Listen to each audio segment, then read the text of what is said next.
Today marks the 160th anniversary of a tragic and brutal scar on Kern County history. In the midst of the bloody American Civil War, a continent away, an atrocity of stunning cruelty right here in the mountains east of what one day would become Bakersfield.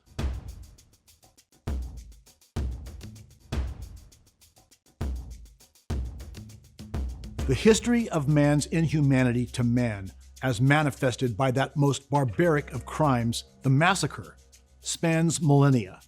The mass slaughter of one group of people, the weaker and more defenseless party, by another, the stronger and better prepared, has taken place since humans first conceived of weapons as a means of oppression. Massacres can be motivated by greed, but more often they are rooted in nationalism, tribalism, racism, in or out of the context of war, or provoked by competition for limited resources. Sometimes it's a combination. That was the case with Kern County's most chilling and indiscriminate mass murder, the Keyesville Massacre of 1863. It was a cold-blooded execution. No charges, no trial, no apology. Why? What did it solve? That's the question that lingers more than a century and a half later. In April 1863, the nation was consumed by catastrophic events elsewhere. Union and Confederate armies were mobilizing their forces near Fredericksburg, where Union General Joseph Hooker was preparing a flanking maneuver against Robert E. Lee's Army of Northern Virginia. 1,000 miles to the southwest, Union forces were preparing to lay siege to Vicksburg, the last Confederate stronghold on the Mississippi River. 1,800 miles west of that battlefield, in the California gold country of the southern Sierra Nevada, another Civil War engagement was set to play out, a bloody confrontation with very different players and very different stakes. It would be the final chapter of what came to be known as the Owens Valley Indian War, pitting the U.S. Army's California Volunteers, aided by local settlers, against the Paiute and Shoshone. In the mountains and valleys east of Keyesville, now in Kern County 50 miles east of Bakersfield, the native tribes were desperate. The influx of white settlers drawn to the Southern Sierra gold rush of 1853 had strained the region's fragile resources. For decades prior, according to Diana Anderson, curator of the Kern Valley Museum, the Tualatin, a branch of the Paiute, had lived in peace and plenty. This valley was abundant. There were plenty of acorns, there were pine nuts at the south. They had fish, they had game, they had elderberries. They would actually trade to other tribes. This was kind of a little trading center for the area. As the crow flies, maybe 20 miles from the Bartolas, and you'll find yourself in the Owens Valley. Life's delicate balance began to change in the middle of the 19th century when white men started driving cattle into the Owens Valley to feed the gold and silver miners. Their cattle were eating the tribe's irrigated crops and the wild native plants upon which the tribes relied. The Great Flood of 1862 had driven away the game that sustained the tribes, and unusually heavy snow that lingered long into spring hindered the growth of new vegetation. The Owens Valley Paiute were starving, and in despair had taken to stealing the white man's livestock to survive. The desert Paiute were becoming increasingly more restless than their generally peaceful cousins, the Tualatin. The native tribes from the desert side were threatening to have an uprising. And they had actually come here and talked to the Tualatin, and they said, no, we don't want any part of that. We're not having any problems. We get along with our white neighbors. But the miners got wind, and I think they thought that the Tualatin were going to take part. The white settlers petitioned the army at Camp Babbitt near the secessionist hotbed of Visalia to pay a visit.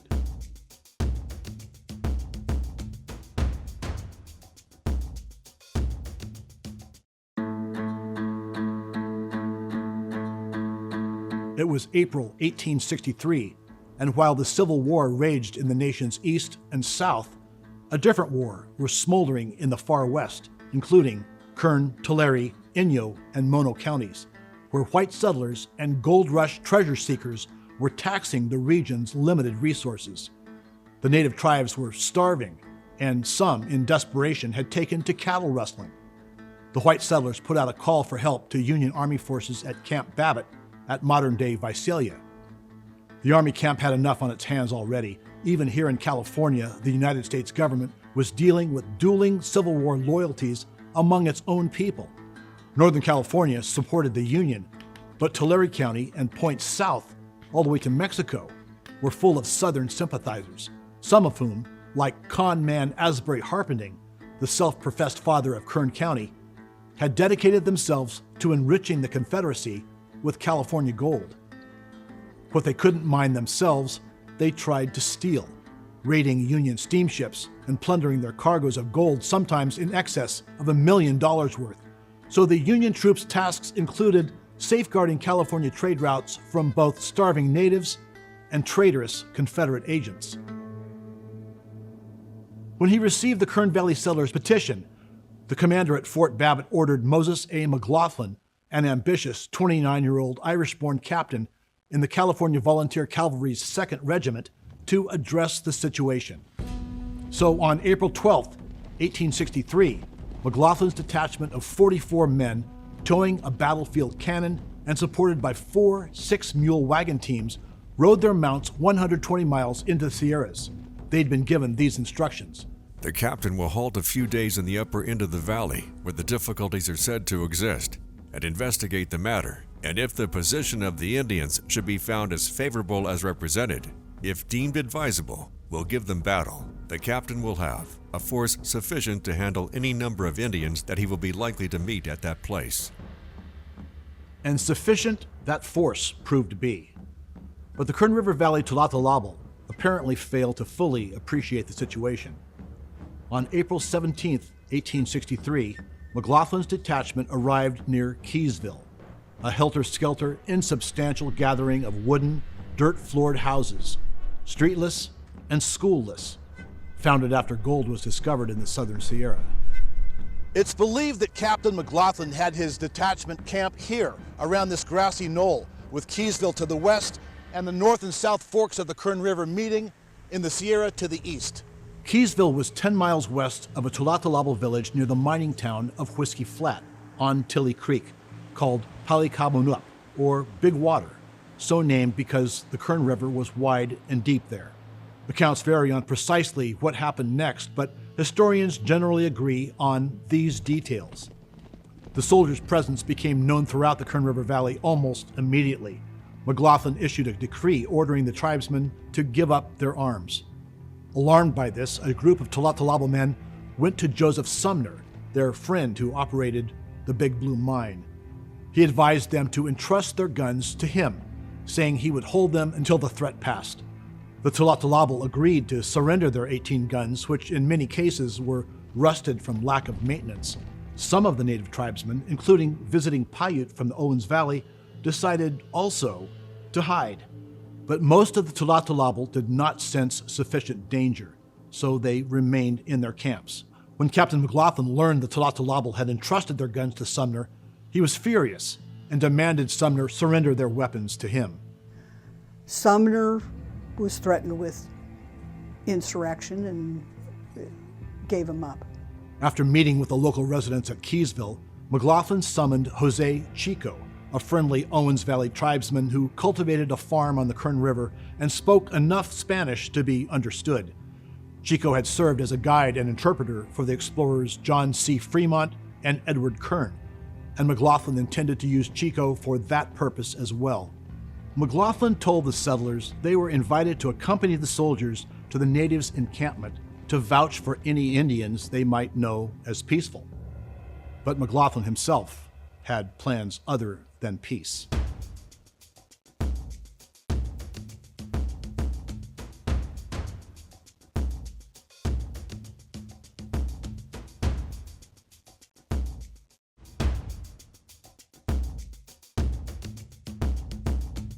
It was April 1863, and the Union cavalry had been ordered into the Kern River Valley in response to settlers' complaints about, quote, unquote, difficulties with the local Indians. Nothing of great significance actually happened within the strict confines of Keyesville, much of which is now 4.5 acres of gated private property at the end of a Bureau of Land Management road. So the name attached to the massacre is a misnomer. Nothing happened in Keyesville. That is, except this. It was here that Captain McLaughlin, encamped with his soldiers, worked out the final details of his brutal plan. Early the next morning, a Sunday, April 19, 1863, accompanied by 20 of his men, Captain McLaughlin left Keyesville. He rode at the head of a mounted column, moving his company single file along a crude road. It was just before dawn that the Union cavalry came around that point on what was then the North Fork of the Kern River and came down to the place where Tilly Creek met the North Fork. That's where the village was. That's where the massacre took place. That was called Yahapan, which is place of where the rivers meet. At dawn, we surrounded the camp of the Indians, which was situated about 10 miles from Keyesville, upon the right bank of Kern River. I had the bucks collected together. McLaughlin told Jose Chico and the local citizens who had assembled at the village that they might point out tribesmen they knew to be friendly.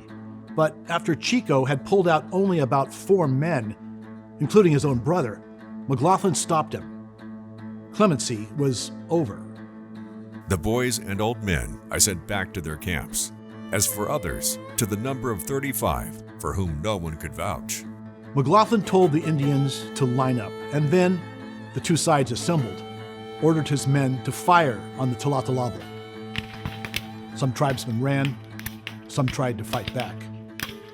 Their only chance for life being their fleetness, but none escaped, though many of them fought well with knives, sticks, stones, and clubs.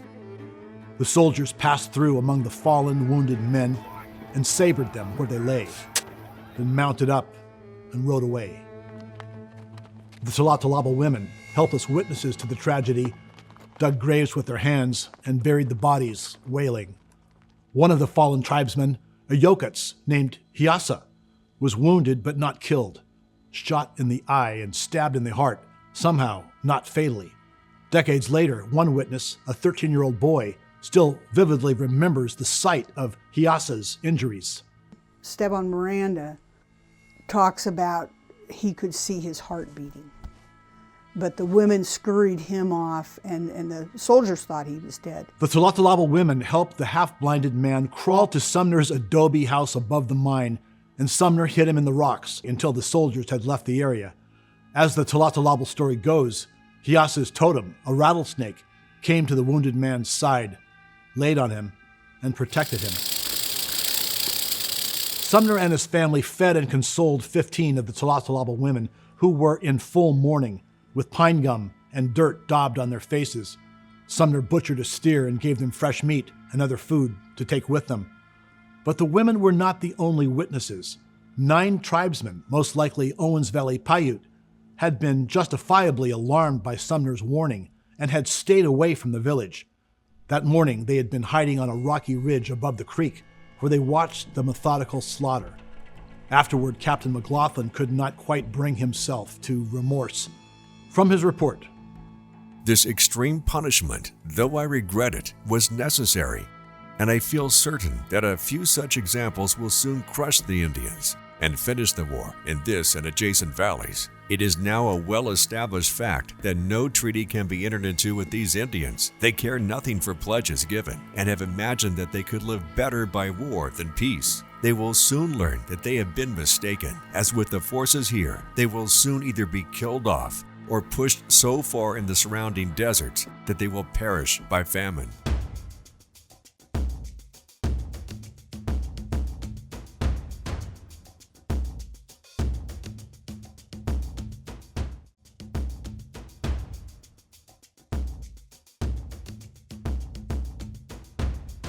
it was April 1863, and a detachment of Union cavalry had slaughtered nearly 36 members of the Tlatalaba tribe and others in a dawn raid, shooting and sabering the unarmed men as women and children watched. But the tragedy was not over. In the days and weeks following the massacre, Captain Moses McLaughlin's soldiers methodically flushed out tribesmen hiding in Kern Valley mountain thickets, climbing high up in the mountains at night, then at daylight sweeping down toward the valley where fellow soldiers waited below. No day passed without soldiers finding and killing 2 or 3. Eventually, McLaughlin's superior, Captain Herman Noble, ordered the soldiers to start taking prisoners, hoping to eventually offer peace from a position of total domination. By July 1863, McLaughlin had captured nearly 1,000 tribal folk from the Owens and Kern valleys. A Paiute chieftain known as Captain George accepted the Army's terms of surrender such as they were, and McLaughlin's men, cavalry and foot soldiers, with 20 wagons pulled by mule teams, escorted the prisoners on a merciless 12-day march of more than 200 miles to Fort Tejon. It was a trek so excruciating, at least 2 of the women begged and persuaded white settlers they encountered along the way to take their infants, lest they die. 2 decades after members of the Cherokee, Creek, Seminole, Chickasaw, and Choctaw nations were forcibly removed from their ancestral homes in the southeastern United States to designated land west of the Mississippi in what became known as the Trail of Tears, the Shoshone, Paiute, and Tualatin were forced to embark on their own Trail of Tears. Out of those 1,000, they say that 200, maybe 300 survived. A lot of them were killed, a lot of them ran away and hid, and until the soldiers left and either moved back or stayed in the area. The Owens Valley Indian War was over. Jose Chico, the scout and interpreter, had no choice but to comply with Captain McLaughlin's orders. But his role in the massacre embittered many of the Tualatin, and though his fate is lost to history, it's said that tribesmen eventually killed Chico's brother above the Whiskey Flat graveyard, said Esteban Miranda, the 13-year-old massacre witness, also known as Sewe. They had it in for him.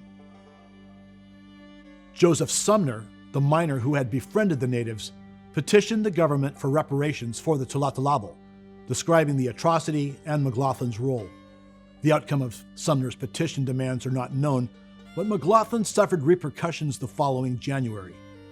He was tried at a court-martial at Camp Babbitt, not for his actions near Keyesville, but for conduct unbecoming an officer and a gentleman, specifically embezzling money from the Army by overcharging accounts under his control. He was dismissed from the service and moved to San Francisco. 2 years, almost to the day after McLaughlin's detachment first set out from Visalia, Union General Ulysses S. Grant accepted Robert E. Lee's surrender at the Appomattox Courthouse in Virginia. McLaughlin divorced his wife, remarried, and earned a medical degree, and practiced medicine in San Francisco until his death in 1899 at age 65. Joseph Sumner's daughter, Alice, wrote years later that McLaughlin had died by suicide in San Luis Obispo, but there is no reliable record of it, and most of San Francisco's vital records were destroyed in the earthquake and fires of 1906. McLaughlin is buried in San Mateo. The Tualatin's ancestors tell compelling stories of the Keyesville Massacre, but McLaughlin's ancestors do not because they cannot. McLaughlin's great-great-great-granddaughter, who still lives in Northern California, says family history that far back is lost to time.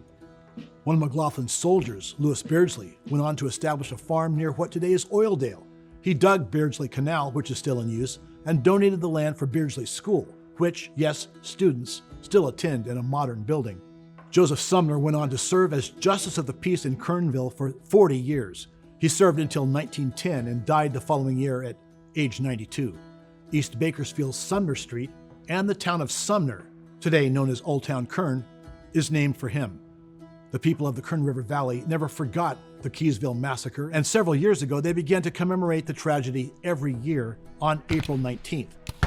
The tragedy represents more than just loss of life. It was a loss, tremendous loss to our culture. Think of all that information, all that expertise, all that knowledge that the cousins here's family took with them when they died. We could never recover that. We lost so much of our culture. And through the attempts of assimilation, we lost more. The actual site of the massacre is now beneath the water of man-made Isabella Lake, so the Tualatin hold their observances in a spot near the town of Wofford Heights, marked by 3 crosses that look down on the lake. The Tlatelolco have promised that their children and their children's children will remember the significance of April 19th, 1863.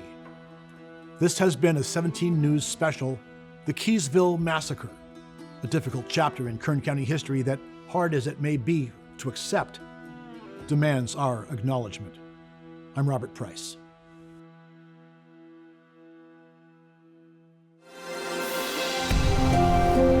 Thank you.